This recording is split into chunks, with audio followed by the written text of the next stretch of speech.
বিক্ষোভ দেখাতে শুরু করেন। ভোটারদের দাবি, মেশিনে বড় ধরনের কারিগরি ত্রুটি বা কারচুপির কারণেই এই বিপত্তি ঘটছে। পরিস্থিতি উত্তপ্ত হয়ে উঠলে দ্রুত ঘটনাস্থলে পৌঁছে পুলিশ ও কেন্দ্রীয় বাহিনীর জওয়ানরা এলাকা ঘিরে ফেলা হয় যাতে কোনো অপ্রীতিকর ঘটনা না ঘটে।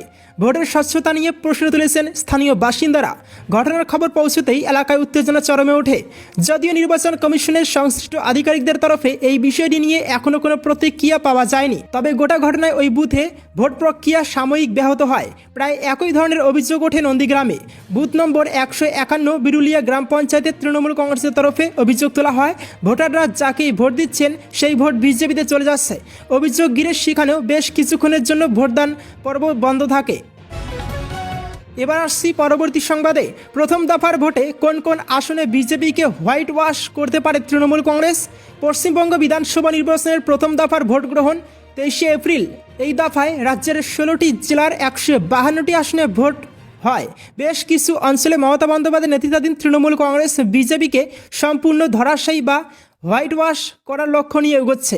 2026-এর বিধানসভা নির্বাচনে লক্ষ্মীর ভাণ্ডার বনাম দুর্নীতি, এই দুই ইস্যুর দৌড়তে প্রথম দফার ভোট গ্রহণ। 152টি আসনের এই লড়াইয়ে তৃণমূল কংগ্রেস এমন কিছু রণকৌশল সাজিয়েছে যা অনেক আসনে বিজেপিকে প্রান্তিক শক্তিতে পরিণত করতে পারে বলে মনে করছেন রাজনৈতিক পর্যবেক্ষকেরা। সংখ্যালঘু অধ্যুষিত এলাকায় দাপট, মালদহ এবং মুর্শিদাবাদ এই দুই জেলায় মোট 34টি আসন রয়েছে। ভোটার তালিকা থেকে বাদ যাওয়া বা এসআইআরের ফলে এই জেলাগুলিতে সংখ্যালঘুদের মধ্যে এক ধরনের উদ্বেগ তৈরি হয়েছে।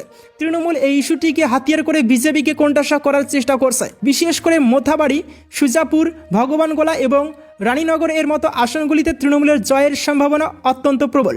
এছাড়া ভোটার তালিকা সংশোধনের ইস্যুতে কমিশনের কড়াকড়িকেও তৃণমূল সুপার এমার্জেন্সি বলে প্রচার করছে, যা ভোটারদের সহমর্মিতা কুড়োতে সাহায্য করতে পারে। মেদিনীপুর ও নন্দীগ্রামের লড়াই। পূর্ব ও পশ্চিম মেদিনীপুরের 32টি আসনে কড়া টক্কর হবে।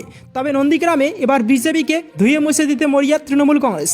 শুভেন্দু অধিকারীর গড় এবার তৃণমূল প্রার্থী করেছে পবিত্র গড়কে। দলীয় নেতৃত্বের দাবি, গত কয়েক বছরে মেদিনীপুর বেল্টের তৃণমূলের সাংগঠনিক শক্তি বহুগুণ বেড়েছে এবং কেন্দ্রীয় বঞ্চনার ইস্যু সেখানে বিজেপির জন্য প্রতিকূল হতে পারে। উত্তরবঙ্গের চা বলায় ও জনজাতি ভোট। উত্তরবঙ্গের কোচবিহার ও আলিপুরদুয়ারে গতবার বিজেপি জয়কার করলেও এবার সমীকরণ ভিন্ন। তৃণমূলের নবজোয়ার কর্মসূচির পর থেকে কোচবিহার ও জলপাইগুড়ির গ্রামীণ এলাকায় ঘাসফুলের শক্তি বৃদ্ধি পেয়েছে।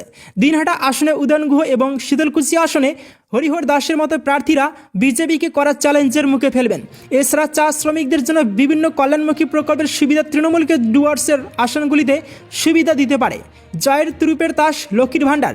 তৃণমূলের আত্মবিশ্বাসের মূল জায়গা হলো মহিলাদের স্বতঃস্ফূর্ত সমর্থন। লক্ষ্মীর ভাণ্ডার প্রকল্পের অধীনে মাসে 1500 থেকে 1700 টাকা সরাসরি উপভোক্তাদের হাতে পৌঁছানোয় গ্রামীণ বাংলা নারী ভোট ব্যাংক বড় আকারে তৃণমূলের দিকে ঝুঁকতে পারে।